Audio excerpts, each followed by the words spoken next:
नमस्कार दोस्तों, आप सभी का सामर्थ्य आईएएस के प्लेटफॉर्म पर स्वागत है।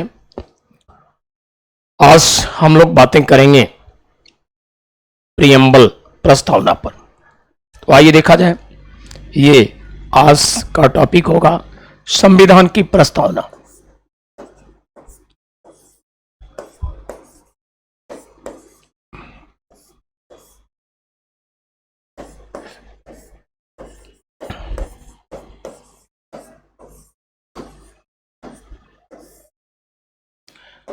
preamble of the Constitution।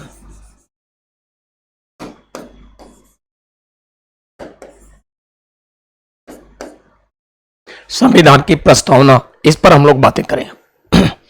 भारतीय संविधान की प्रस्तावना पर सबसे पहले हम लोग बातें करेंगे प्रस्तावना क्या चीज है, व्हाट इज प्रीएम्बल। तो सबसे पहले प्रस्तावना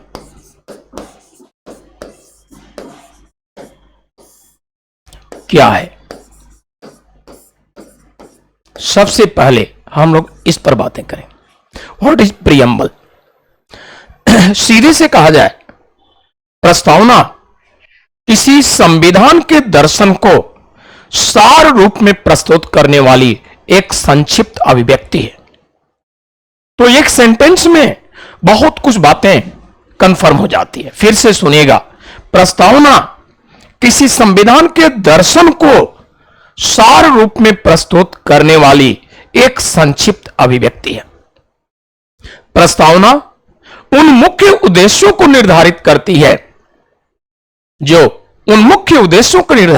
है जिनको प्राप्त करना या जिनको प्राप्त करने के लिए संविधान सभा के सदस्य तत्पर थे।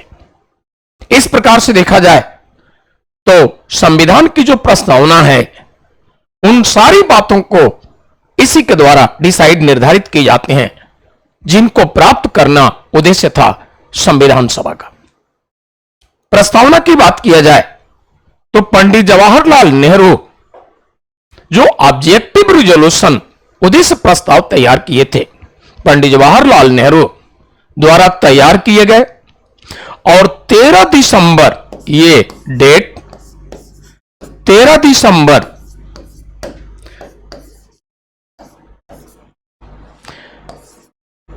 1946, 13 दिसंबर 1946 को प्रस्तुत किए गए। तो पंडित जवाहरलाल नेहरू द्वारा तैयार किए गए और 13 दिसंबर 1946 को संविधान सभा के समक्ष प्रस्तुत किए गए और 22 जनवरी एंड 22 जनवरी 1947 को संविधान सभा के द्वारा स्वीकार किए गए उद्देश्य प्रस्ताव पर आधारित है। तो इस तरह से प्रस्तावना को कहा जा सकता है कि पंडित जवाहरलाल नेहरू द्वारा तैयार किए गए और संविधान सभा के समक्ष 13 दिसंबर 1946 को प्रस्तुत किए गए एवं संविधान सभा के द्वारा 22 जनवरी 1947 को स्वीकार किए गए उद्देश्य प्रस्ताव पर आधारित है। क्या प्रस्तावना। प्रस्तावना को कहा गया है यह भारतीय संविधान का परिचय है, इंट्रोडक्शन ऑफ इंडियन कॉन्स्टिट्यूशन। क्यों कहा गया है, जैसे देखा जाए तो सिर्फ और सिर्फ प्रस्तावना को बहुत अच्छे से स्टडी कर लिया जाए तो भारतीय संविधान का एक अच्छा पहचान परिचय बन जाता है और इसी कारण से इसको कहा जाता है इंट्रोडक्शन ऑफ इंडियन कॉन्स्टिट्यूशन, भारतीय संविधान का परिचय। इतना ही नहीं, कॉन्स्टिट्यूशनल असेंबली के जो मेंबर हुआ करते थे, असेंबली के मेंबर, संविधान सभा के जो सदस्य हुआ करते थे, जो संविधान निर्माण कार्य, भारतीय संविधान के निर्माण के कार्य की जिम्मेदारी संभाल रहे थे, उन कॉन्स्टिट्यूशनल असेंबली के मेंबर की जो अपनी थिंकिंग थी, जो उनकी सोच थी, जो उनकी इमोशन, भावनाएं थी, वो कंप्लीटली रिफ्लेक्ट होता था किसके द्वारा, प्रस्तावना के द्वारा। तो भारतीय संविधान सभा के जो सदस्य थे, हम करोड़ों देशवासियों के लिए जो उनकी सोच, जो उनकी समझ थी, जो करोड़ों देशवासियों के लिए संपूर्ण भारत के लिए जो उनकी बहुत उम्दा सोच, जो उनकी भावनाएं, इमोशन थी, सिर्फ और सिर्फ प्रियम्बल को बहुत अच्छे से पढ़ लिया जाए तो यह बात क्लियर हो जाता है। अर्थात कहा जाएगा कि भारतीय संविधान सभा के सदस्यों की जो सोच थी, जो उनकी इमोशन, भावनाएं थी, वो पूरी तरह से प्रदर्शित होता है, रिफ्लेक्ट होता है किसके द्वारा? प्रस्तावना के द्वारा। और इस प्रकार से यही सब कारण है कि प्रस्तावना को सामान्य रूप से पॉलिटिकल थिंकर्स, सामान्य रूप से चिंतक, संविधान सभा के जो सदस्य या संवैधानिक मामलों के विशेषज्ञों ने माना है कि प्रस्तावना भारतीय संविधान की आत्मा है। तो ये सब कारण, जिसके कारण से माना गया कि प्रस्तावना, preamble, soul of Indian constitution, ये भारतीय संविधान की आत्मा है। बट ये सामान्य विचार आए हैं, जो कहा गया है सोल ऑफ इंडियन कॉन्स्टिट्यूशन भारतीय संविधान की आत्मा। कॉन्स्टिट्यूशनल असेंबली जो हुआ करती थी, संविधान सभा हुआ करती थी, उसमें सबसे महत्वपूर्ण कमेटी थी ड्राफ्टिंग कमेटी। तो सबसे महत्वपूर्ण कमेटी थी और सबसे महत्वपूर्ण इस समिति का नाम था प्रारूप समिति। ये प्रारूप समिति, ड्राफ्टिंग कमेटी, ये जो ड्राफ्टिंग कमेटी थी, प्रारूप समिति, इस ड्राफ्टिंग कमेटी, इस प्रारूप समिति के अध्यक्ष हुआ करते थे डॉक्टर भीमराव अंबेडकर साहब। और प्रारूप समिति की बड़ी महत्वपूर्ण रोल थी, बड़ी महत्वपूर्ण भूमिका थी संविधान के निर्माण कार्य में। इस समिति के अध्यक्ष हुआ करते थे डॉक्टर भीमराव अंबेडकर। अब आप समझ सकते होंगे, डॉक्टर भीमराव अंबेडकर संविधान सभा के सदस्यों में इनके व्यक्तित्व की बात किया जाए, एक मेंबर के रूप में, एक व्यक्ति के रूप में बात किया जाए, तो कितने महत्वपूर्ण साबित हुए। संविधान सभा के सदस्य के रूप में इस घटना से समझ सकते हैं, संविधान सभा के सदस्य के रूप में डॉक्टर भीमराव अंबेडकर इलेक्ट होकर आए थे ईस्ट बंगाल, पूर्वी बंगाल से। और कॉन्स्टिट्यूशनल असेंबली जो स्टैब्लिश हुई, मेंबर थे ईस्ट बंगाल से, पूर्वी बंगाल से। और भारत पाकिस्तान जो टकराव हुआ, विभाजन हुआ, पाकिस्तान एक अलग देश, भारत एक अलग, उसके बाद ईस्ट बंगाल, पूर्वी बंगाल पाकिस्तान के हिस्से में चल गया। यानी अब जिस क्षेत्र से सदस्य निर्वाचित होकर डॉक्टर भीमराव अंबेडकर संविधान सभा के सदस्यता हासिल किए थे, प्राप्त किए थे, जिस क्षेत्र का प्रतिनिधित्व कर रहे थे, वह क्षेत्र चला गया पाकिस्तान में। लेकिन कांग्रेस और भी पॉलिटिकल पार्टी के जो मेंबर थे संविधान सभा में सदस्य, उन सब ने माना, मैक्सिमम बड़ी संख्या में सदस्यों ने, कि डॉक्टर भीमराव अंबेडकर साहब को भारत की सदस्यता दिया जाना चाहिए पुनः। यानी सबने जरूरी समझा, सामान्य रूप से ऐसा विचार व्यक्त किए कि डॉक्टर भीमराव अंबेडकर साहब की सदस्यता अनिवार्य है। अर्थात उनकी पर्सनालिटी, उनका व्यक्तित्व, उनका टैलेंट को सबने सामान्य रूप से लगभग समझा। और इसी कारण से कांग्रेस ने क्या किया, M.R. जयकर कांग्रेस के टिकट पर पूना से बॉम्बे प्रेसिडेंसी हुआ करती थी। आप लोग शायद जानते होंगे, महाराष्ट्र राज्य का नाम नहीं था, बॉम्बे प्रेसिडेंसी थी। और बॉम्बे प्रेसिडेंसी में गुजराती लैंग्वेज की जो पब्लिक थी, वो डिमांड करने लगी कि हमारे भाषा के आधार पर अलग राज्य निर्माण किया जाए। और मराठी पब्लिक डिमांड करने लगी थी, हमारे भाषा के आधार पर अलग राज्य निर्माण किया जाए। 1960 में नेहरू सरकार ने क्या किया, गुजराती लैंग्वेज के आधार पर गुजरात राज्य और मराठी लैंग्वेज के आधार पर महाराष्ट्र राज्य। तो 1960 में दो राज्यों का जन्म हुआ। और 1960 में ही 1960 में क्या हुआ, बॉम्बे प्रेसिडेंसी भी समाप्त हो गई। यह घटना मैं उस समय का अंबेडकर जी का बता रहा हूं, जो इससे काफी पहले, यानी उस समय गुजरात महाराष्ट्र नहीं थे, बहुत बड़ी प्रेसिडेंसी, बहुत बड़ा प्रोविंस था, प्रांत था, क्षेत्र था बॉम्बे। और उस समय दो बड़े क्षेत्र थे, मद्रास और बॉम्बे। तो बॉम्बे में पूना क्षेत्र से कांग्रेस ने क्या किया, संविधान सभा के सदस्य जो कांग्रेस के टिकट पर थे, उनको कांग्रेस ने रिजाइन करवा दिया और उस क्षेत्र को खाली कराया फिर इलेक्शन हुआ और डॉक्टर भीमराव अंबेडकर महाराष्ट्र यानी बॉम्बे प्रेसिडेंसी के पुणे क्षेत्र से निर्वाचित होकर आए, संविधान सभा की सदस्यता प्राप्त की। तो इस प्रकार से सामान्य रूप से माना गया कि अंबेडकर जी को सदस्य बनाना जरूरी है। बहुत बड़ा टैलेंट, महत्वपूर्ण व्यक्ति संविधान निर्माण में होंगे, उनको रखा जाए। ये इस घटना से समझ सकते हैं। डॉक्टर भीमराव अंबेडकर ने जो सामान्य विचार था प्रस्तावना पर कि प्रस्तावना भारतीय संविधान की आत्मा है, डॉक्टर भीमराव अंबेडकर इस सामान्य विचार से सहमत नहीं थे। डॉक्टर भीमराव अंबेडकर का अपना तर्क था कि भारत के संविधान में फंडामेंटल राइट की बात की गई है।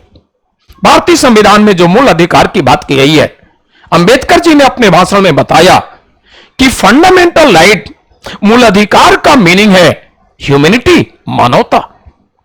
यानी मानवता का पहचान फंडामेंटल राइट्स मूल अधिकार से होता है और उस फंडामेंटल राइट के प्रोटेक्शन, संरक्षण की बात की गई है इंडियन कॉन्स्टिट्यूशन के आर्टिकल 32 में। इन्होंने बताया कि इंडियन कॉन्स्टिट्यूशन के आर्टिकल 32 में व्यवस्था है कि जब कभी भी किसी व्यक्ति के फंडामेंटल राइट्स का वायोलेशन, उल्लंघन होता है तो अंडर आर्टिकल 30 वह भारत का नागरिक डायरेक्ट सुप्रीम कोर्ट में अंडर दिस आर्टिकल डायरेक्ट जा सकता है। कहां पर? सुप्रीम कोर्ट में। और सुप्रीम कोर्ट में जाकर के याचना करेगा।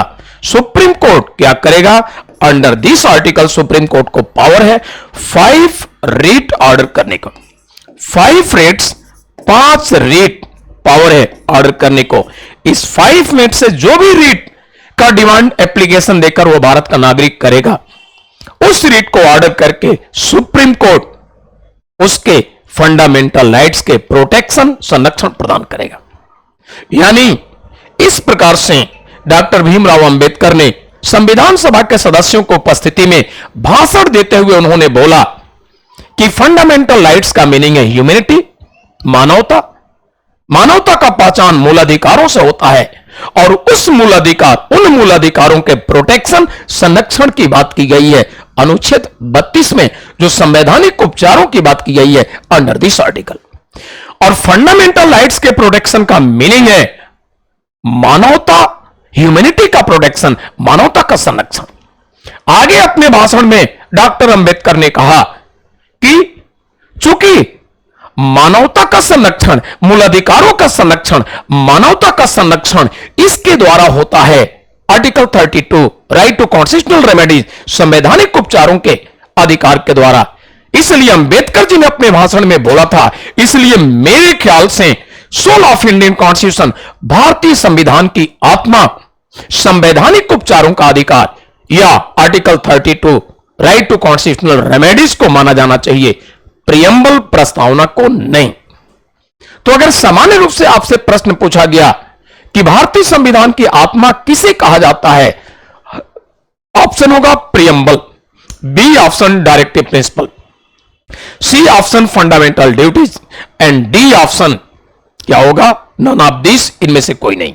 आपका सही जवाब क्या होगा? तो अगर सामान्य रूप से पूछा गया कि सोल ऑफ इंडियन कॉन्स्टिट्यूशन इनमें से कौन, भारतीय संविधान की प्रस्तावना इनमें से कौन, तो आपका जवाब प्रियम्बल। लेकिन ऑप्शन ये दिया गया है, ऑप्शन यही है, ये प्रियम्बल प्रस्तावना और B directive principle, directive principle of state policy, निदेशक तत्व। और नेक्स्ट फंडामेंटल ड्यूटीज,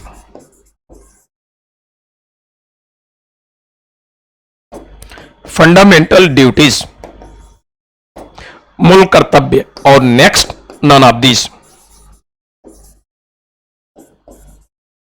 इनमें से कोई नहीं। तो यह है प्रस्तावना, निदेशक तत्व, मूल कर्तव्य, इनमें से कोई नहीं। तो सामान्य रूप से एक प्रश्न यह रहा कि भारतीय संविधान की आत्मा इनमें से कौन, तो आपका जवाब होगा प्रस्तावना, प्रियम्बल।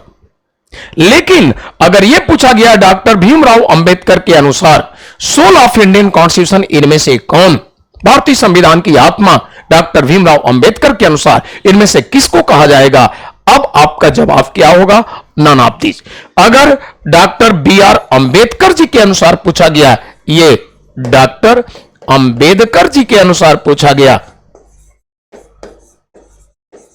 तो आपका जवाब क्या होगा? तो आपका जवाब होगा डी। जनरली पूछा गया तो आपका जवाब ए। क्लियर? यानी डॉक्टर अंबेडकर ने जो तर्क दिए अपने भाषण में, जो भी बातें जो आपको सुनाया, उसके अनुसार उन्होंने कहा बस यही article 32 right to constitutional remedy, संवैधानिक उपचारों का अधिकार। बट क्वेश्चन में क्लियरली होना चाहिए नेम डॉक्टर भीमराव अंबेडकर, तभी जवाब होगा article 32 right to constitutional remedies. अगर ये ऑप्शन में नहीं है तो इनमें से कोई नहीं, नन ऑफ दीज। बट अगर जनरली पूछा गया अंबेडकर जी का नाम नहीं है तो ऑप्शन होगा प्रस्तावना, प्रियम्बल। आगे चलते हैं। इस प्रकार से प्रियम्बल को लेकर यह भी कहा गया है कि की ऑफ द इंडियन कॉन्स्टिट्यूशन, कहा गया है की ऑफ द इंडियन कॉन्स्टिट्यूशन, भारतीय संविधान का कुंजी किसे कहा जाता है?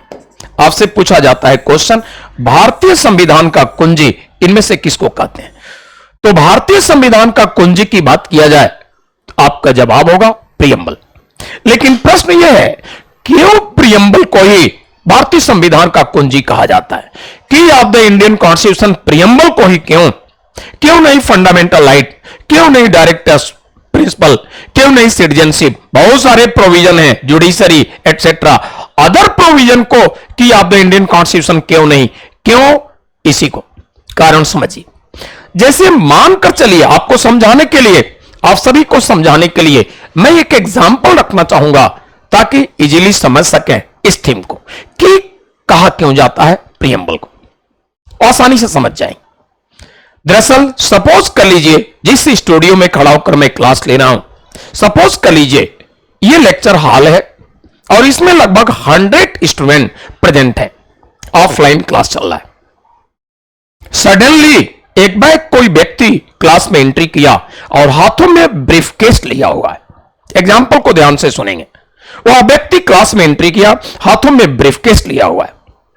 ब्रीफकेस लेकर आया और पोडियम पर रख दिया। क्लास में प्रेजेंट सभी स्टूडेंट और टीचर सबसे क्वेश्चन किया, सामूहिक रूप से क्वेश्चन किया, आप सभी लोग बताइए इस ब्रीफकेस में क्या वस्तुएं हैं, क्या क्या वस्तुएं रखी गई हैं?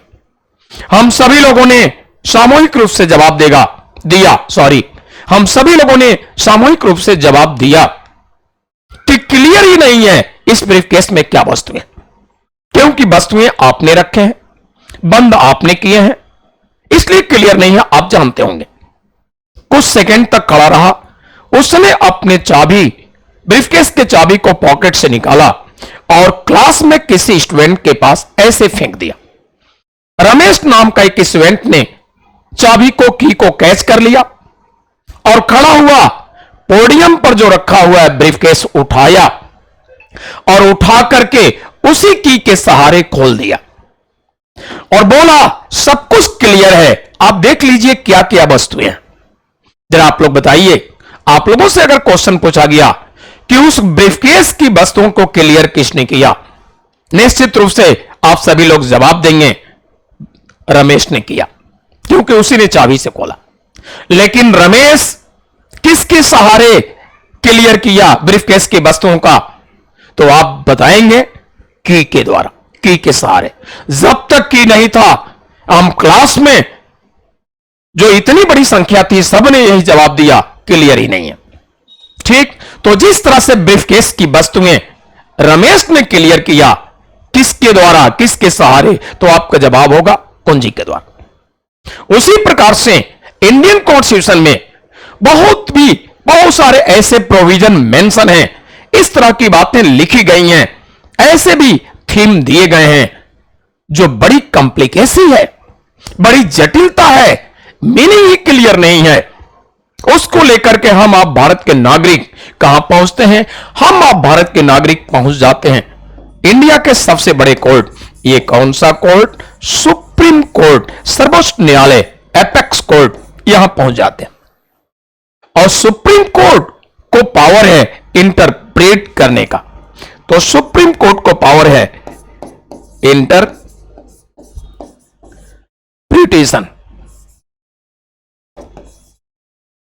तो सुप्रीम कोर्ट क्या करता है? व्याख्या करता है। सुप्रीम कोर्ट बहुत अच्छे से डिफाइन कर देता है, परिभाषित कर देता है, और वो मीनिंग उसका, जो कॉन्स्टिट्यूशन में कोई ऐसा थीम, कोई ऐसा प्रोविजन जो बहुत ही कॉम्प्लिकेटेड, बड़ी जटिलता रहा, हम सामान्य व्यक्ति उसका मीनिंग, उसका मतलब समझ ही नहीं पा रहे क्या होता है उसका मतलब। सुप्रीम कोर्ट में जब यह मुद्दा गया तो सुप्रीम कोर्ट जो एक इंटरप्रिटेशन का रोल प्ले करता है, व्याख्याकार का रोल प्ले करता है, कॉन्स्टिट्यूशन के उस प्रोविजन, उस थीम को बिल्कुल अच्छे से डिफाइन कर दिया, बहुत अच्छे से परिभाषित कर दिया, उसका मीनिंग क्लियर हो गया, स्पष्ट हो गया। और यह काम सुप्रीम कोर्ट जो करता है, ये इंटरप्रिटेशन का, एक व्याख्या करने का, व्याख्याकार के रूप में, इंटरप्रेटर के रूप में, इसलिए भारत का सर्वोच्च न्यायालय जाना जाता है किस रूप में? यह जाना जाता है interpreter of Indian constitution, of Indian constitution. यानी यह भारतीय संविधान का व्याख्याकार के रूप में जाना जाता है। तो भारतीय संविधान का व्याख्याकार,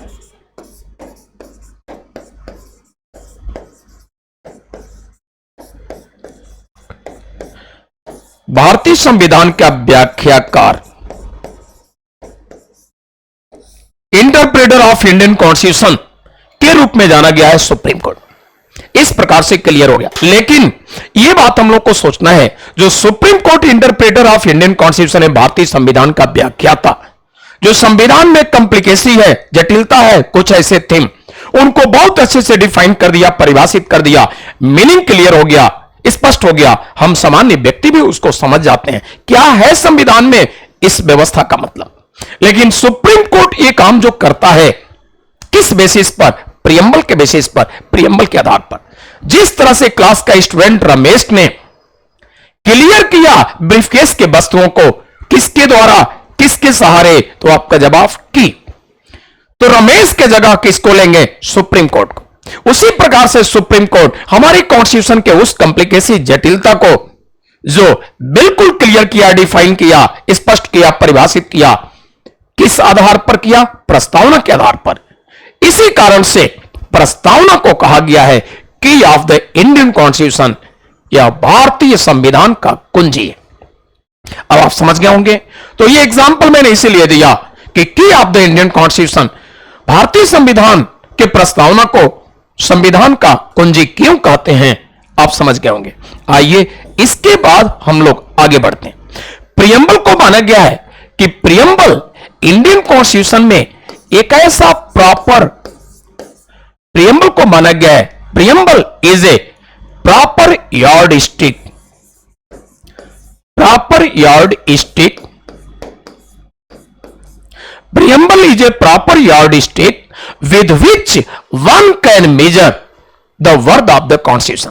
तो प्रस्तावना को माना गया है कि प्रस्तावना भारतीय संविधान में एक ऐसा उचित स्थान है, प्रस्तावना भारतीय संविधान में एक ऐसा उचित स्थान है जो सिर्फ और सिर्फ प्रियम्बल, सिर्फ और सिर्फ प्रस्तावना को अगर कोई व्यक्ति बहुत अच्छे से स्टडी कर ले, बहुत अच्छे से इसका स्टडी कर ले, तो कंप्लीट कॉन्स्टिट्यूशन, पूरे संविधान को बहुत इजीली, बहुत आसानी से मेजरमेंट कर सकता है, मूल्यांकन कर सकता है।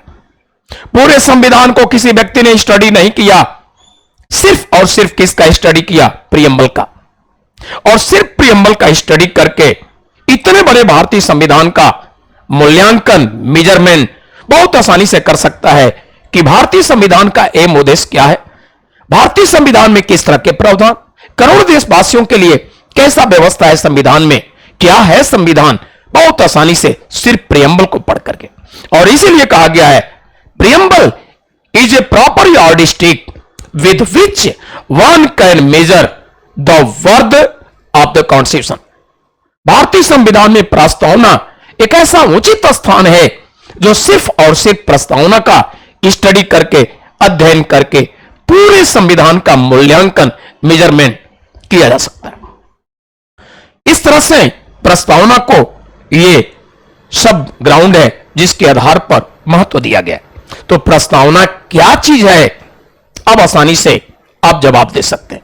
यानी प्रस्तावना कॉन्स्टिट्यूशनल असेंबली के जो मेंबर थे, संविधान सभा के जो सदस्य थे, संविधान निर्माता जो थे, उनकी जो सोच थी, उनकी जो भावनाएं थी, कंप्लीटली रिफ्लेक्टेड होता है, पूरी तरह से प्रदर्शित होता है।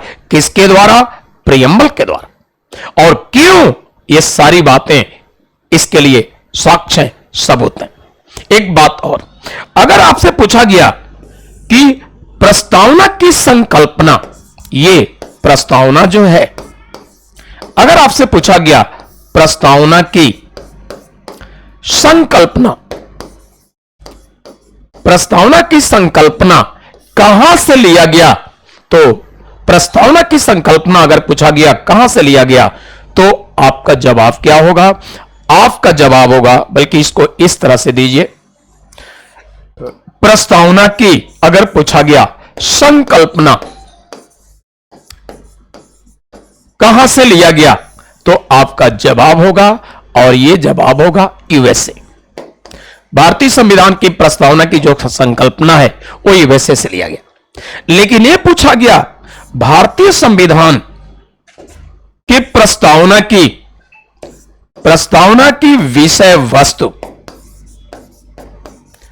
प्रस्तावना की विषय वस्तु व भाषा।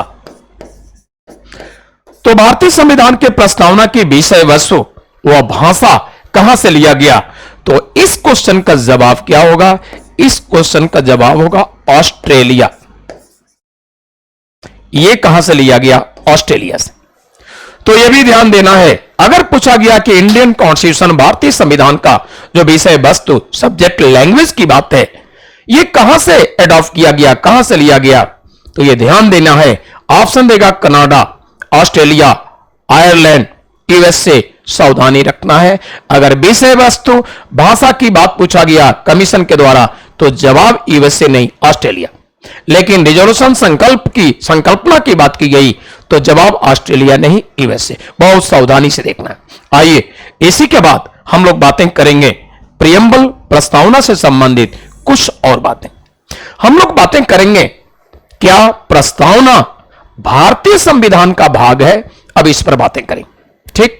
तो आइए देखते हैं, क्या प्रस्तावना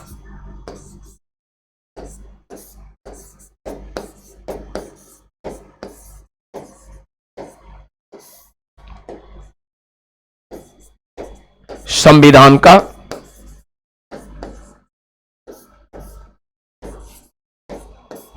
भाग है?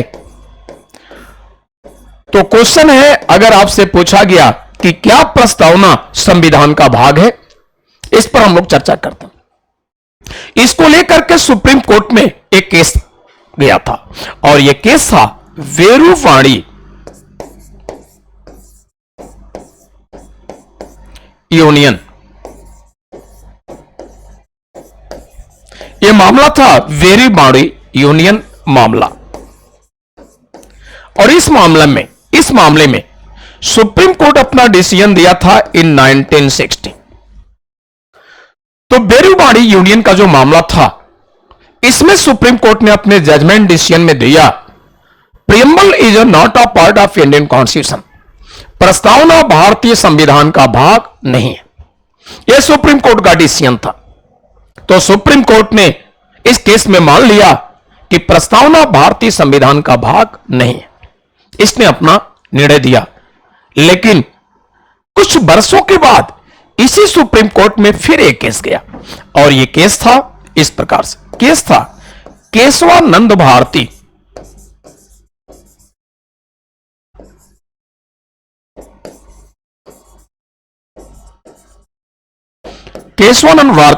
Versus Kerala state.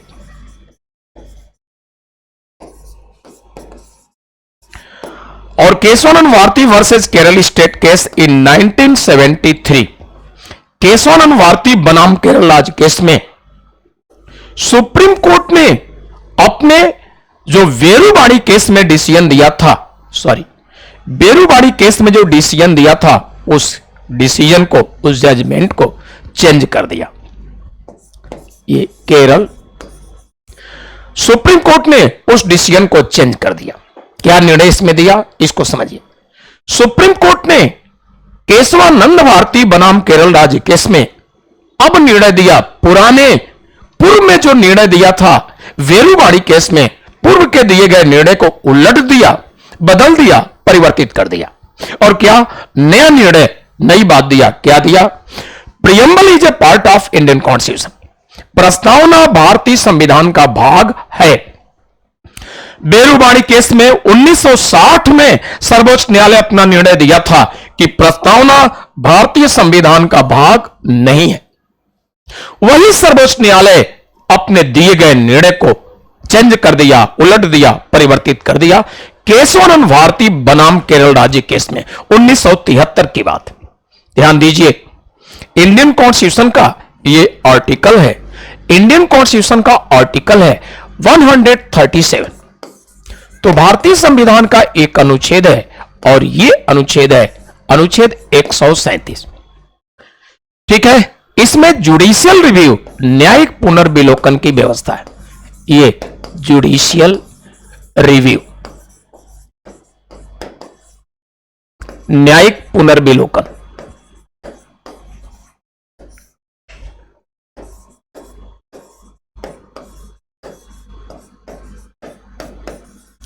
न्यायिक पुनर्विलोकन की इसमें व्यवस्था है। दरअसल सुप्रीम कोर्ट पूर्व में अपना कोई निर्णय दिया है, पहले कभी भी सुप्रीम कोर्ट निर्णय दिया है, अगर आप निर्णय से सेटिस्फाइड नहीं, संतुष्ट नहीं है, तो सर्वोच्च न्यायालय के अगेंस्ट किसी अदर कोर्ट में नहीं जा सकते। वी फॉर फ्रीडम, आजादी के पहले देखा जाए तो भारत में कलकत्ता में सुप्रीम कोर्ट सिचुएटेड था। ब्रिटिश गवर्नमेंट ने सुप्रीम कोर्ट जो एस्टैब्लिश किया था रेगुलेटिंग एक्ट के द्वारा, 1773 में रेगुलेटिंग एक्ट आया था, ठीक, और 1774 में कलकत्ता में British government supreme court establish की थी। उस सुप्रीम कोर्ट को जो पावर था अंतिम न्याय निर्णय देने का नहीं था। आज भारतीय संविधान ने जो सुप्रीम कोर्ट की बात किया, उस सुप्रीम कोर्ट को पावर अंतिम न्याय निर्णय की है, लेकिन आजादी से पहले अंग्रेजों के द्वारा निर्मित सुप्रीम कोर्ट को यह नहीं था। उस समय का सुप्रीम कोर्ट जो निर्णय ऑर्डर देता था उसके अगेंस्ट हम आप भारत के लोग सुप्रीम कोर्ट के दिए गए निर्णय के अगेंस्ट कहां जाते थे? जाते थे प्रिवी काउंसिल में। ये थी प्रिवी काउंसिल और यहां जाते थे ये प्रिवी काउंसिल में। प्रिवी काउंसिल कहां पर सिचुएटेड था? प्रिवी काउंसिल सिचुएटेड था लंदन में। तो आजादी के पहले का जो सुप्रीम कोर्ट था, नाम था सुप्रीम कोर्ट, बट सुप्रीम नहीं था, सिर्फ नाम था। जैसे कोई गार्जियन अपने पुत्र का नाम रखता है विद्यासागर, ज्ञान सागर, लेकिन सिग्नेचर नहीं कर पाता, अनपढ़ गंवार है, अंगूठा लगाता है, तो आप निश्चित रूप से कहेंगे अरे भाई क्या नाम है? नाम है विद्या का सागर, ज्ञान का सागर, और सिग्नेचर भी नहीं आता। उसी प्रकार से अंग्रेजों ने ऐसा ही काम किया था, नाम दिया था सुप्रीम कोर्ट, सुपरमेसी नहीं था उसको, अंतिम न्याय निर्णय का पावर नहीं था। अंतिम न्याय निर्णय के लिए, अंतिम न्याय पाने के लिए आप लोगों को जाना पड़ता था, भारत के लोगों को जाना पड़ता था लंदन प्रिवी काउंसिल में। अंग्रेजों ने ऐसा व्यवस्था इसलिए दिया था ताकि एहसास करा सकें तुम सभी भारतीय हमारे गुलाम हो, आओ मेरे दरबार लंदन में अंतिम न्याय मिलेगा। गुलामी का एहसास दिलाने के लिए ऐसा किए थे। आफ्टर फ्रीडम, आजादी के बाद जो भारत के संविधान में सुप्रीम कोर्ट की व्यवस्था दी गई, वो नाम सुप्रीम कोर्ट और रियली सुप्रीम। तो भारतीय संविधान के अनुच्छेद 137 में जुडिशियल रिव्यू, न्यायिक पुनर्विलोकन की जो व्यवस्था, वो क्या है? इसमें व्यवस्था कि सर्वोच्च न्यायालय पूर्व में कभी जो निर्णय दिया है उस निर्णय से आप संतुष्ट नहीं है तो सर्वोच्च न्यायालय के अगेंस्ट अदर किसी न्यायालय में नहीं जा सकते। यानी सर्वोच्च न्यायालय के पूर्व में दिए गए निर्णय से संतुष्ट नहीं है, आप याचना करेंगे तो उसी सर्वोच्च न्यायालय में ही सर्वोच्च न्यायालय पूर्व में अपने दिए गए निर्णय को स्वयं अवलोकन करने का, पुनर्विलोकन करने का क्षमता या कहिए शक्ति संविधान ने दिया है किस आर्टिकल में? Under this.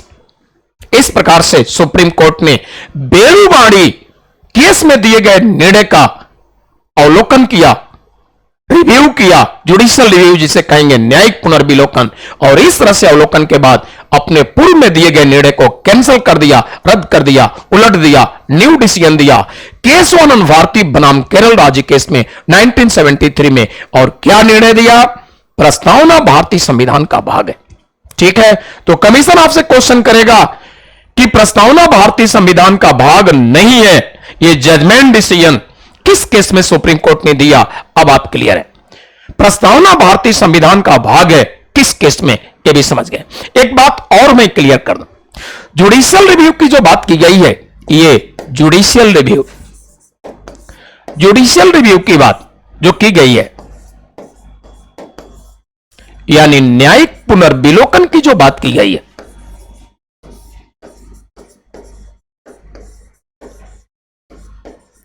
ये न्यायिक पुनर्विलोकन की व्यवस्था भारत के संविधान में जो किया गया है, इस प्रकार से भारतीय संविधान का यह अनुच्छेद है, भारतीय संविधान का अनुच्छेद 13, इसमें भी जुडिशियल रिव्यू न्यायिक पुनर्विलोकन की बात की गई है। इस तरह से इसमें कहा गया है कि फंडामेंटल राइट की जो व्यवस्था दी गई, मूल अधिकार हमको आपको जो मिला है, भारत की सरकार कोई भी कानून बनाती है या राज्य की सरकार कोई कानून बनाती है, किसी भी लॉ कानून से हमारे आपके फंडामेंटल राइट्स, हमारे आपके मूल अधिकार जिस सीमा तक अफेक्टेड होते हैं, जिस सीमा तक प्रभावित होते हैं, किसी भी कानून से जिस सीमा तक हमारे आपके मूल अधिकार का क्षति होता है, नुकसान होता है, हनन होता है, जिस सीमा तक न्यायपालिका में हम आप जब पहुंचते हैं इस मामले में, तो जिस सीमा तक उस कानून से हमारे आपके मूल अधिकार का हनन, क्षति, नुकसान होता है,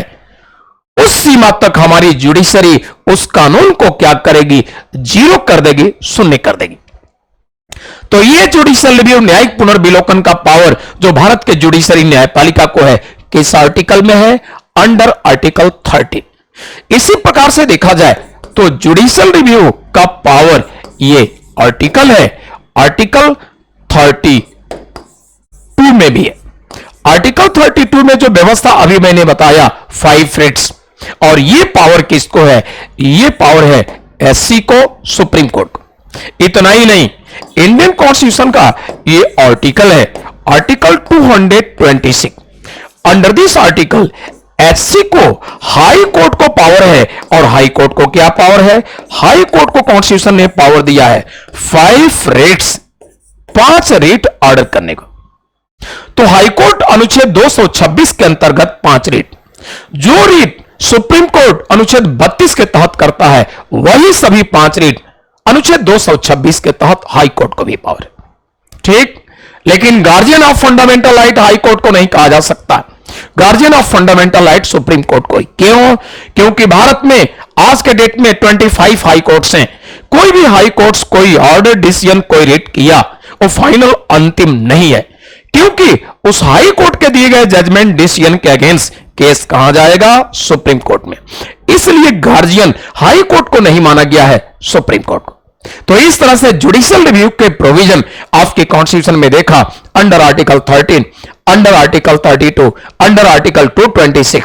लेकिन 137 जो जुडिशियल रिव्यू की व्यवस्था है, वो इन सबसे पृथक है, अलग है। क्या है? 137 में व्यवस्था है, सुप्रीम कोर्ट पूर्व में अपने जो निर्णय दिए हैं, अपने ही दिए गए निर्णय का, स्वयं के दिए गए निर्णय का रिव्यू, समीक्षा करता है।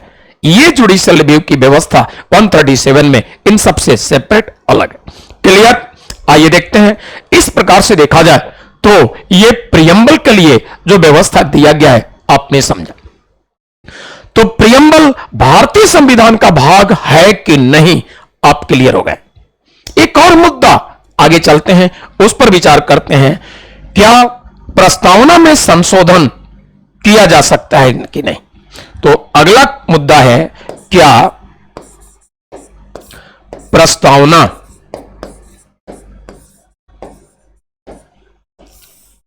में संशोधन क्या प्रस्तावना में संशोधन किया जा सकता है?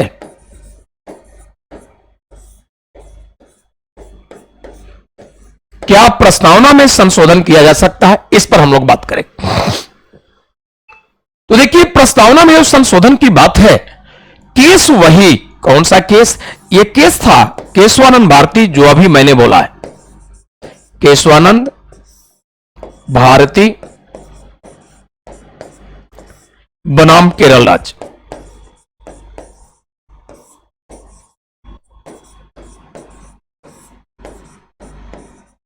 और वही समय मैंने बताया 1973, केशवानंद भारती का मामला, वही केस। इसी केस में सुप्रीम कोर्ट ने यह क्लियर किया। सुप्रीम कोर्ट ने अपने निर्णय में दिया केशवानंद भारती केस में कि भारतीय संविधान का अनुच्छेद, भारतीय संविधान का अनुच्छेद है 368। भारतीय संविधान के अनुच्छेद 368 में संविधान में संशोधन के प्रावधान दिए गए। यह सुप्रीम कोर्ट अपने निर्णय में दिया। तो संविधान संशोधन की जो प्रोसेस, प्रक्रिया की बात की गई है, यह अनुच्छेद 368, इसी के अंतर्गत प्रस्तावना में भी संशोधन किया जा सकता है। यह सुप्रीम कोर्ट का जजमेंट था, सुप्रीम कोर्ट का यह निर्णय था। यानी एक बात और हम लोग समझ लें, सुप्रीम कोर्ट अपने निर्णय में दिया कि भारतीय संविधान के अनुच्छेद 368 में जो संविधान संशोधन की बात की गई है, प्रस्तावना में भी इसी अनुच्छेद के अंतर्गत संशोधन किया जा सकता है। लेकिन केशवानंद भारती केस में सुप्रीम कोर्ट ने एक बात और क्लियर किया, कहा किंतु प्रस्तावना में जो बुनियादी तत्व समाहित हैं, भारतीय संविधान के प्रस्तावना में जो बुनियादी तत्व समाहित हैं, यानी बेसिक एलिमेंट्स जो इंक्लूडेड हैं, बेसिक फीचर, मूल ढांचा, बेसिक स्ट्रक्चर, मूल ढांचा जो प्रस्तावना में है, उसको अनुच्छेद 368 के अंतर्गत संशोधन नहीं किया जा सकता। तो यह सुप्रीम कोर्ट केशवानंद भारती बनाम केरल राज्य के केस में दिया कि प्रस्तावना में भी अनुच्छेद 368 के तहत संशोधन किया जा सकता है, बट इसी प्रस्तावना में जो बुनियादी तत्व हैं, मूल ढांचा है, उनको संशोधन नहीं किया जा सकता, बदला नहीं जा सकता। ठीक, आइए थोड़ी सी और बातें। और इस प्रकार से प्रस्तावना में अब देखा जाए कि आज तक कितने संशोधन हुआ है। प्रस्तावना में एक ही संशोधन हुआ, कौन सा? यह संशोधन हुआ 42वां संशोधन, 42वां संशोधन अधिनियम।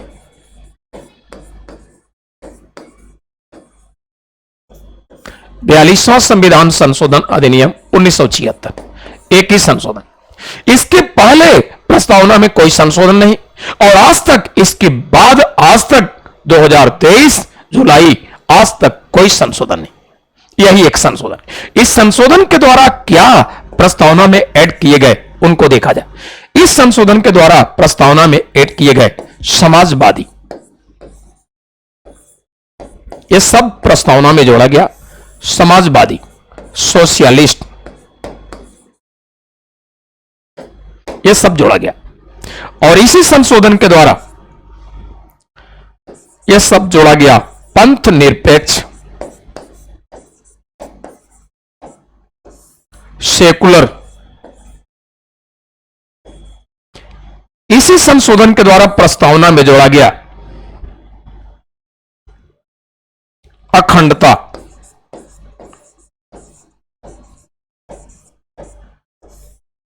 इंटीग्रिटी,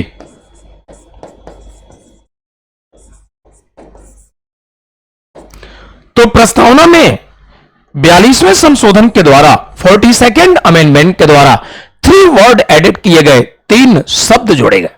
ये शब्द मूल जो प्रस्तावना था उसमें नहीं थे। तो किस संशोधन से तीनों शब्द जोड़े गए, ये भी, किसके शासनकाल में जोड़े गए, ये भी क्लियर, स्वर्गीय इंदिरा जी के शासनकाल में। ठीक, और इस प्रकार से कितने वर्ड जोड़े गए, ये भी। एक बात और देखिए, 42वें संशोधन को माना गया है मिनी कॉन्स्टिट्यूशन, लघु संविधान। ऐसा कॉन्स्टिट्यूशनल मामलों के एक्सपर्ट क्यों मानते हैं? दरअसल इसके पहले जो अमेंडमेंट हुए कॉन्स्टिट्यूशन में और इसके आफ्टर बाद भी जो हुए, कोई भी ऐसा संशोधन आज तक नहीं हुआ जो इतने मेजर स्केल पर, इतने बड़े पैमाने पर भारत के विभिन्न प्रावधान के अंतर्गत चेंजिंग, परिवर्तन किया हो।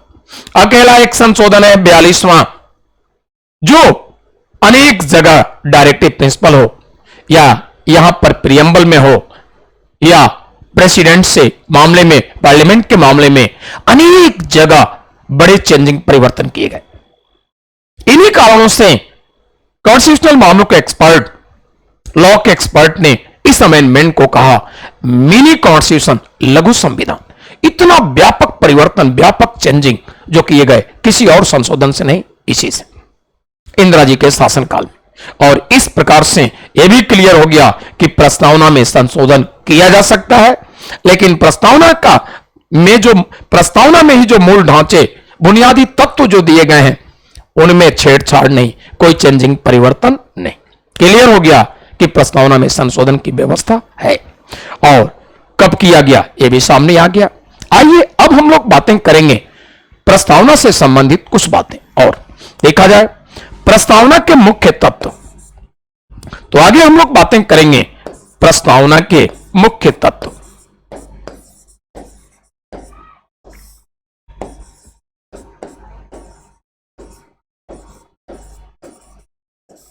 और प्रस्तावना के मुख्य तत्व में हम लोग जो बातें करेंगे इस प्रकार से, सबसे पहले हम लोग बातें करेंगे, यह होगा सत्ता के स्रोत।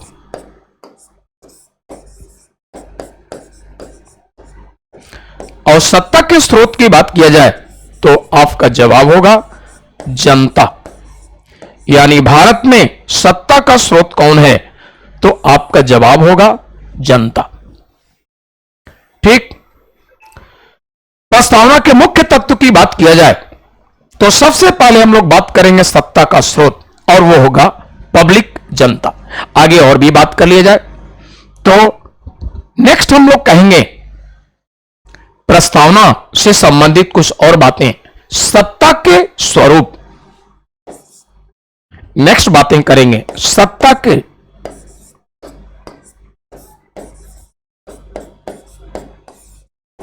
स्वरूप। सत्ता के स्वरूप की बात किया जाए तो इस प्रकार से सबसे पहले हम लोग बात करेंगे, यह होगा संपूर्ण, प्रभुत्व संपन्न।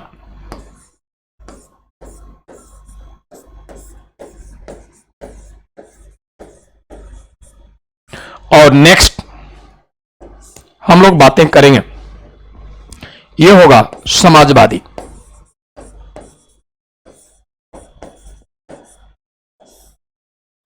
नेक्स्ट पंथ निरपेक्ष।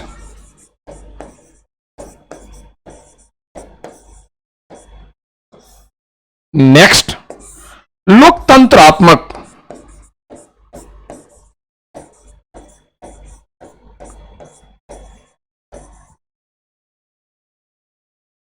एंड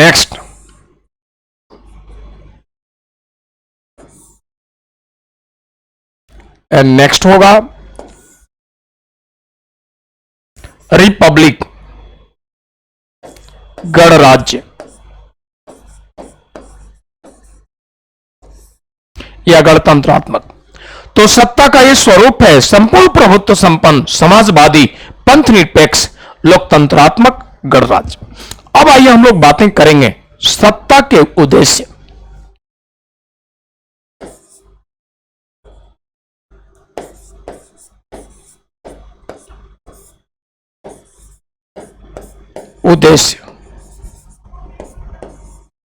और सत्ता का उद्देश्य होगा नंबर फर्स्ट न्याय, नेक्स्ट स्वतंत्रता,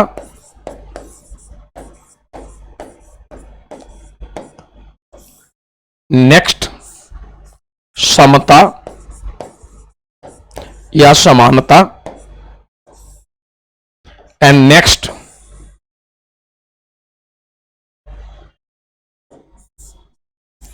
व्यक्ति की गरिमा,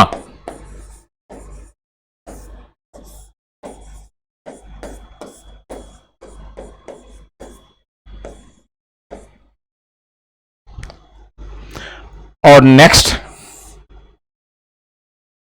एकता,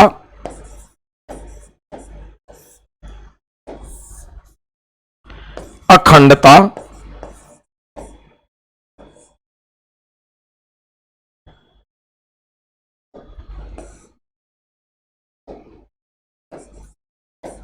एकता, अखंडता, और नेक्स्ट होगा, ये होगा बंधुता।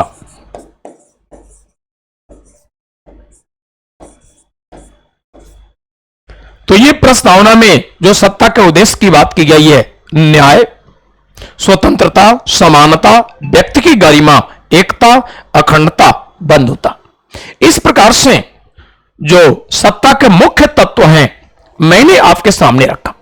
अब एक्सप्लेनेशन, व्याख्या की बात करें तो सबसे पहले हम लोग बातें करें, यहां पर दिया गया है सबसे पहले सत्ता का स्रोत कौन, तो आपका जवाब क्या है, ये जनता। तो सबसे पहले हम लोग बात करेंगे सत्ता के स्रोत पर। आइए देखा जाए सत्ता के स्रोत, सबसे पहले इन पर हम लोग बातें करें। और सत्ता के स्रोत में देखा जाए तो यह है जनता, सबसे पहले हम। तो आइए देखते हैं सत्ता के स्रोत।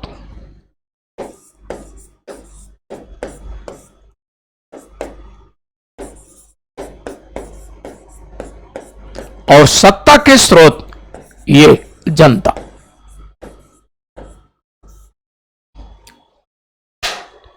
प्रस्तावना जो सत्ता का स्रोत जनता को माना गया है, इससे यह स्पष्ट होता है कि भारतीय संविधान की प्रस्तावना लोक प्रभुता जनता को महत्व देती है, लोक प्रभुता या जन प्रभुता को महत्व देती है। ठीक है। दूसरी चीज, इसमें देखा जाए तो प्रियम्बल में स्टार्टिंग में ही कहा गया है हम भारत के लोग। प्रियम्बल में यह शब्द इस्तेमाल किया गया है, हम भारत के लोग।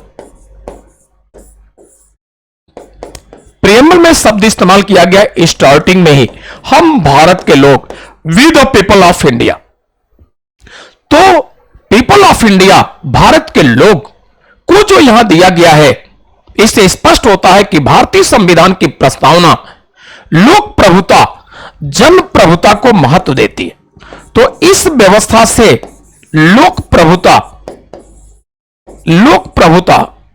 या जन प्रभुता को मान्यता देता है भारतीय संविधान की प्रस्तावना। ठीक है।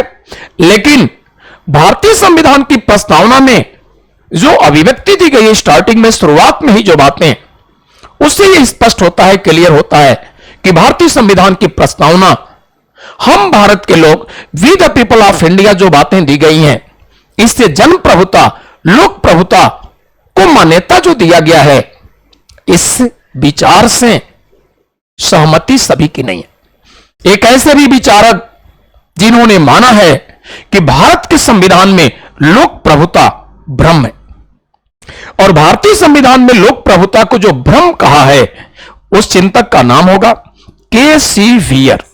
ये थे के.सी.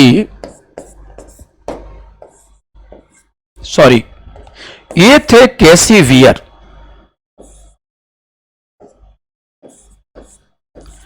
ये थे के.सी. वियर। के.सी. वियर ने अपने जो विचार दिए, अपने विचार में दिया कि भारतीय संविधान में लोक प्रभुता की जो बात की गई है वो एक भ्रम है। आइए देखा जाए कहां तक के.सी. वियर जी का विचार जो उन्होंने आलोचना किया है, कहां तक सत्य है, कितने प्रतिशत या पूर्णतः असत्य है, देखा जाए। अगर इस तरह के प्रश्न आपसे मेन में पूछा जाए कि कुछ आलोचकों के द्वारा, कुछ जो क्रिटिसाइज करने वाले थिंकर्स थे, चिंतक थे, उन्होंने बात कहा है कि भारतीय संविधान में लोक प्रभुता एक भ्रम है, चर्चा कीजिए। आपको लिखना है अगर मेंस में, तो किन तर्कों के साथ कैसे लिखेंगे, इस पर हम लोग बातें करें।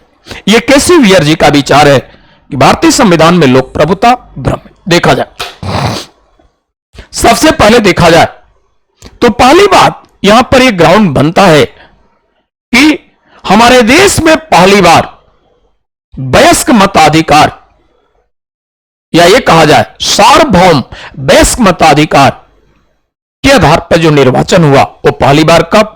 1952 में। तो ये कहानी है 1952 की, 1952 की। 1952 में सार्वभौम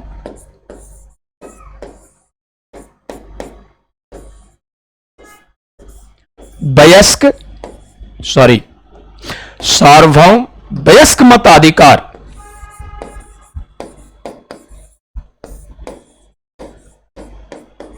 सार्वभौम वयस्क मताधिकार के आधार पर निर्वाचन हुआ। इस आधार पर हमारे देश में निर्वाचन हुआ था पहली बार। आप सोच रहे होंगे निर्वाचन तो इसके पहले भी हुआ, लेकिन वो क्यों सार्वभौम वयस्क मताधिकार नहीं था? कारण देखिए, इसके पहले जो हमारे यहां निर्वाचन इलेक्शन हुआ करते थे वो एडल्ट फ्रेंचाइज सार्वभौम वयस्क मताधिकार नहीं थे। वो क्या थे? ये जो हमने बात किया एडल्ट फ्रेंचाइज बेसिस पर इलेक्शन की बात, और ये एडल्ट फ्रेंचाइज आज जो हमारे कॉन्स्टिट्यूशन में व्यवस्था दिया गया है, ये किस आर्टिकल में है? ये व्यवस्था दिया गया है आर्टिकल 326 भारतीय संविधान के अनुच्छेद 326 में व्यवस्था दिया गया है एडल्ट फ्रेंचाइज वयस्क मताधिकार की। क्या कहा गया है उसमें समझिएगा। इस अनुच्छेद में कहा गया है, आर्टिकल 325 में कहा गया है कि भारत का कोई नागरिक जो भारत में निवासी है, भारत का निवासी है, भारत का कोई नागरिक जिस क्षेत्र में रहता है वहां से उसको अपने क्षेत्र में मतदान का राइट अधिकार दिया गया। लेकिन आगे क्या कहा गया है? इसके लिए एबिलिटी योग्यता क्या दिया गया है? भारतीय नागरिक हो और जिस क्षेत्र में मतदान की बात है वहां का निवासी हो। ठीक। सेक्स के आधार पर, लिंग के आधार पर, कास्ट जाति के आधार पर, रिलीजन धर्म के आधार पर, वंश रेस के आधार पर, इनमें से किसी भी आधार पर कोई भेदभाव नहीं होगा। इकोनॉमिकली उसका लेवल क्या है कुछ नहीं देखा जाएगा, वो बहुत संपन्न है या बहुत गरीब है, इस आधार पर उसको मत देने के अधिकार से नहीं वंचित किया जाएगा। बस भारतीय नागरिक हो और जहां मतदाता होने की बात है, मत देने के अधिकार की, वहां का निवासी हो। निर्वाचन नामावली सूची में उसका नाम होना चाहिए। जाति धर्म वंश सेक्स लिंग किसी भी आधार पर कोई भेदभाव नहीं। उम्र कितना कंप्लीट होना चाहिए? यह उम्र दिया गया है आज के डेट में 18 इयर्स या इससे अधिक हो। ठीक है, 18 वर्ष या इससे अधिक हो। ठीक। किसी जाति धर्म का हो, किसी सेक्स लिंग का हो, बस कोई लेना देना नहीं, गरीब अमीर कुछ नहीं। इसके पहले के जो इलेक्शन होते थे ब्रिटिश टाइम पीरियड में, ब्रिटिशर के द्वारा जो हम लोग रूल थे, उसमें वोटिंग का राइट 1919 तक महिलाओं को मत देने का अधिकार नहीं था। आप देख लीजिए, यह था 1919 का अधिनियम। तो 1919 का जो अधिनियम हमारे देश में ब्रिटिश गवर्नमेंट लाई, इस अधिनियम के द्वारा पहली बार महिलाओं को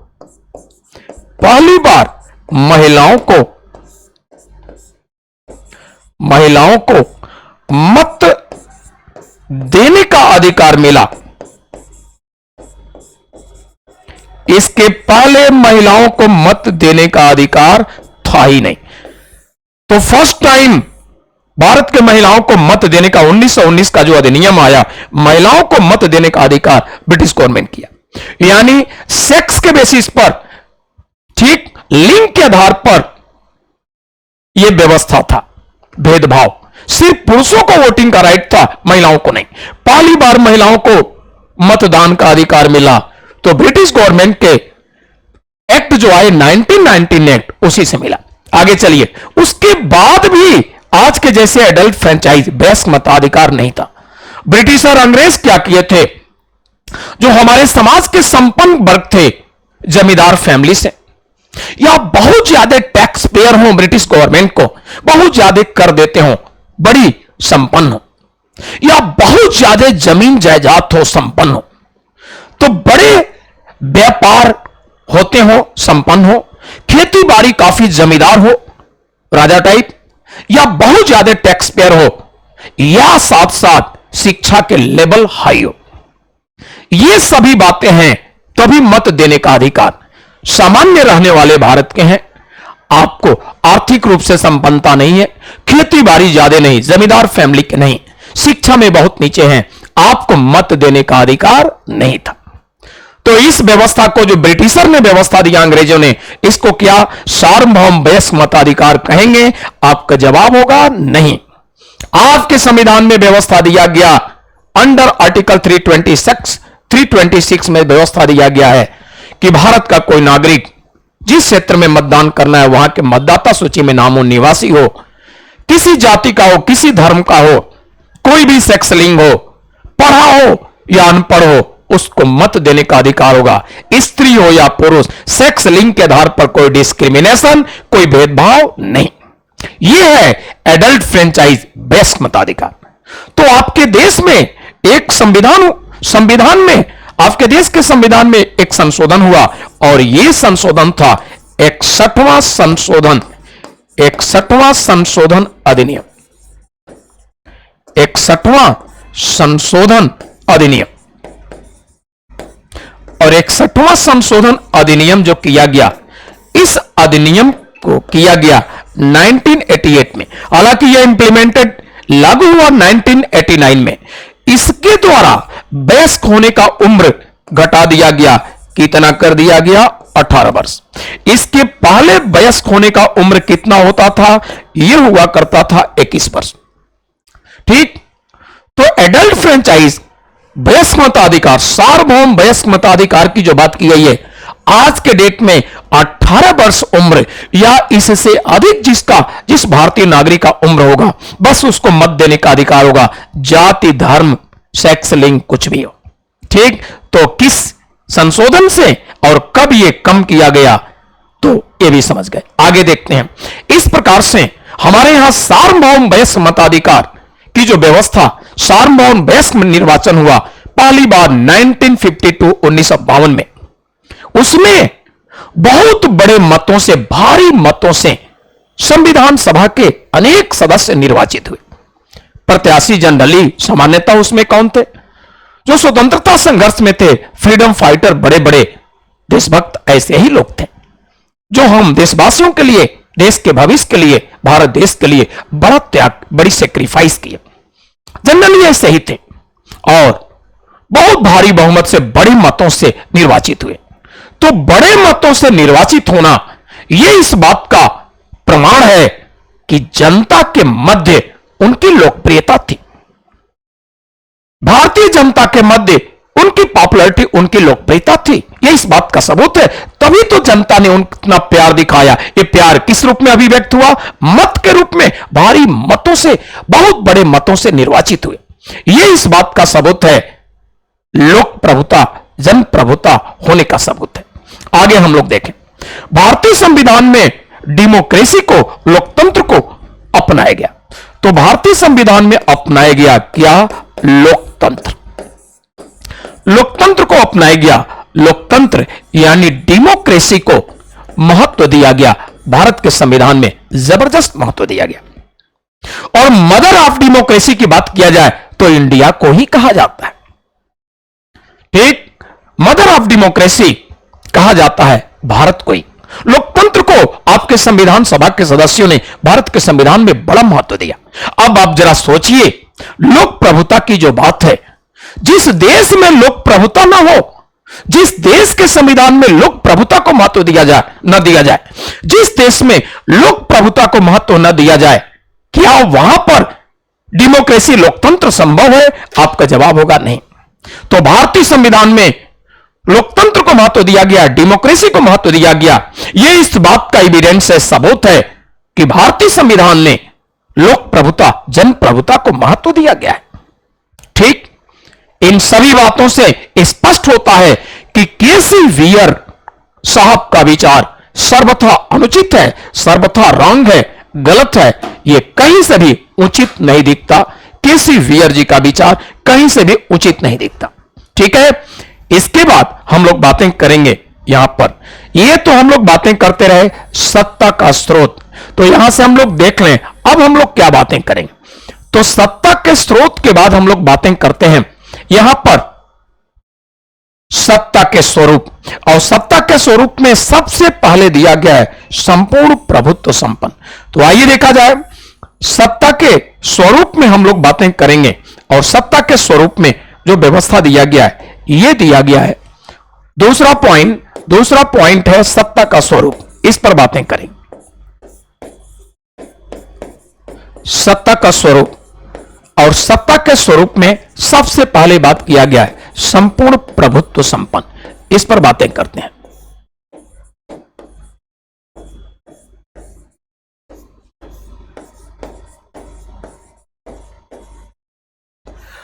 भारत एक संपूर्ण प्रभुत्व संपन्न देश है, सॉवरेन कंट्री।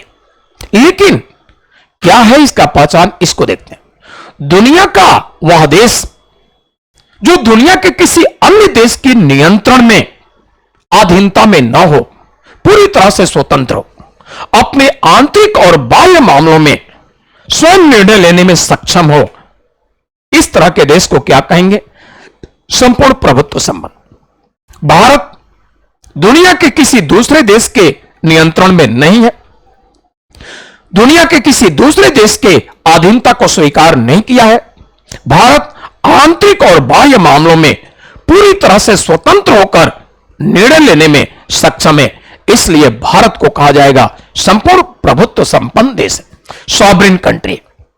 ठीक, लेकिन आगे हम लोग बढ़कर थोड़ी बातें कर लें। भारत ने क्या किया, भारत 1949 की बात है, 1949 में भारत ने राष्ट्रमंडल की सदस्यता हासिल किया। तो भारत ने 1949 की बात है, राष्ट्रमंडल की सदस्यता प्राप्त किया, और राष्ट्रमंडल की सदस्यता 1949 में भारत ने जो प्राप्त किया, और इसके बाद और भी देखें, सिर्फ और सिर्फ 1949 में भारत राष्ट्रमंडल की सदस्यता ही नहीं, आगे भी आगे देखा जाए तो भारत यूएनओ यानी यूनाइटेड नेशन ऑर्गेनाइजेशन, संयुक्त राष्ट्र संघ का भी सदस्य है। इस प्रकार से देखा जाए तो नेक्स्ट वर्ल्ड बैंक, ये वर्ल्ड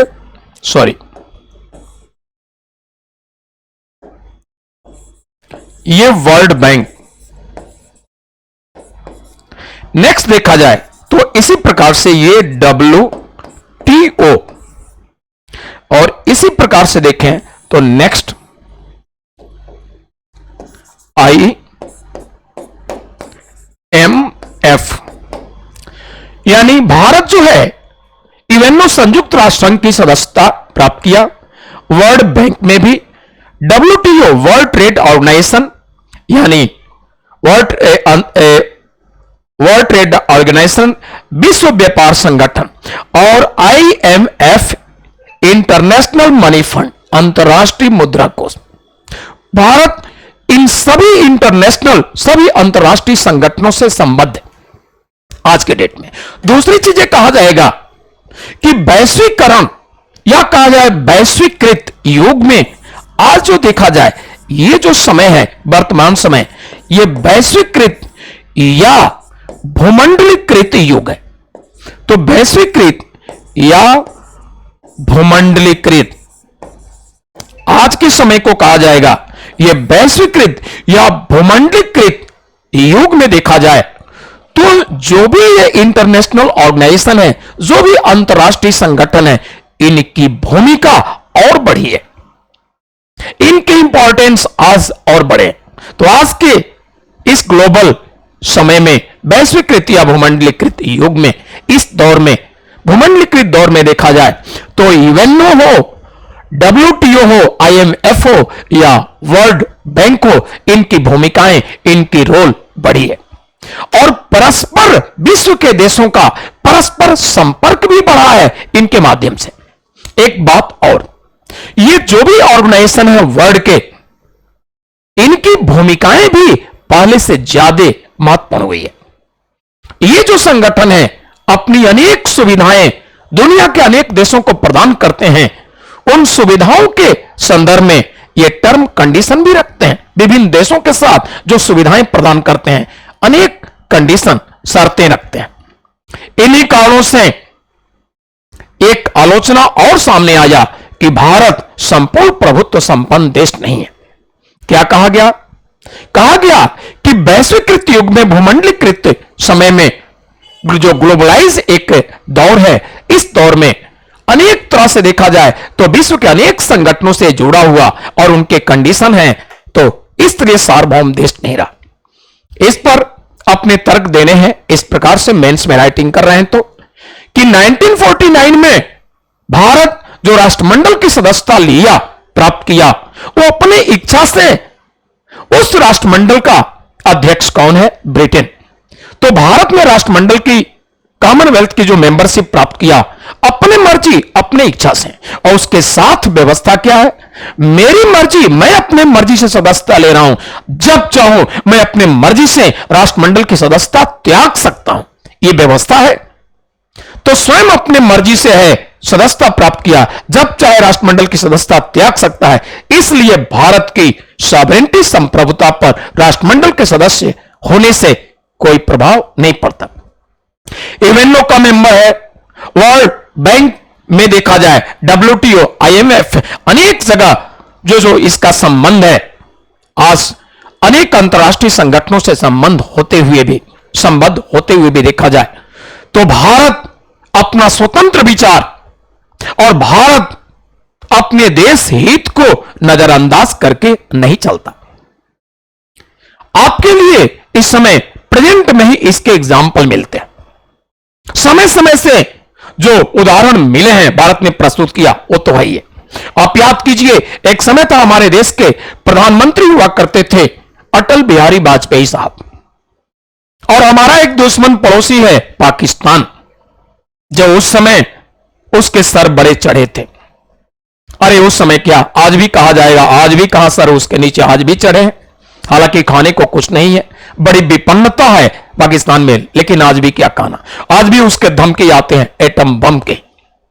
तो इसलिए उस समय भी आज भी उसी तरह से, लेकिन उस समय विशेष रूप से कहूंगा यूएसए का हाथ पाकिस्तान के कंधे पर था, सुपर पावर यूएसए, इसलिए और घमंड प्राउड उस समय कुछ और न्यूक्लियर रिसर्च की बात देखा जाए, न्यूक्लियर पावर की बात देखा जाए तो यूएसए भारत पर काफी प्रेशर दबाव देने लगा।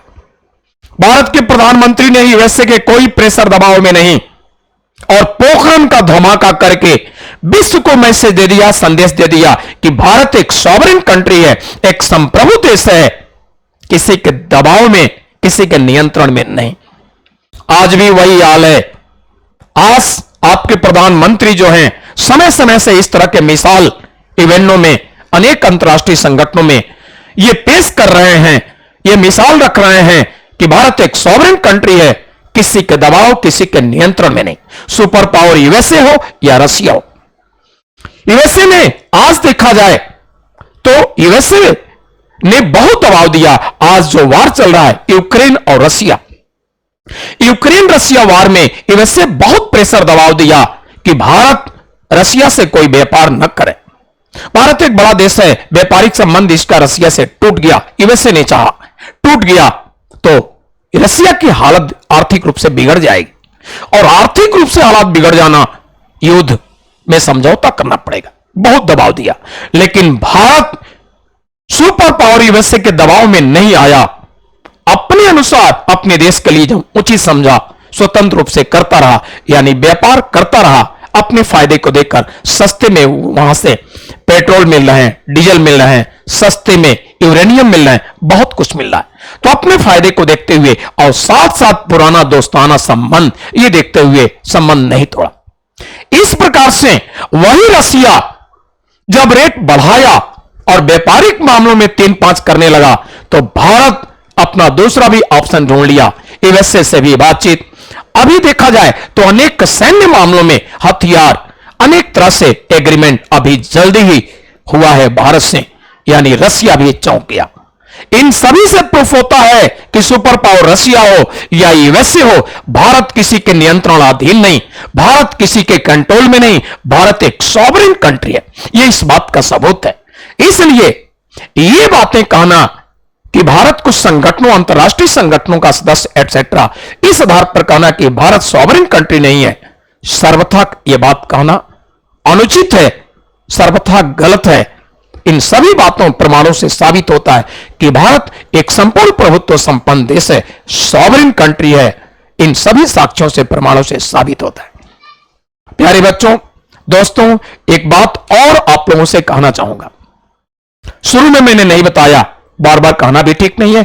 मैं चाहूंगा कि हमें अपने कार्यों में, या ये कहिए कि आपको सहयोग करने में, आपके मार्गदर्शन करने में हमें भी मोटिवेशन मिलता रहे, ये मेंटेन हो। इसलिए इन सब वीडियो में देखिए, और जो कुछ भी आपके डिमांड है, जो कुछ भी कोई डाउट्स हैं, आप अपने मैसेज सब कुछ दे सकते हैं, लेकिन हम भी मोटिवेशन आपसे मिलता रहे।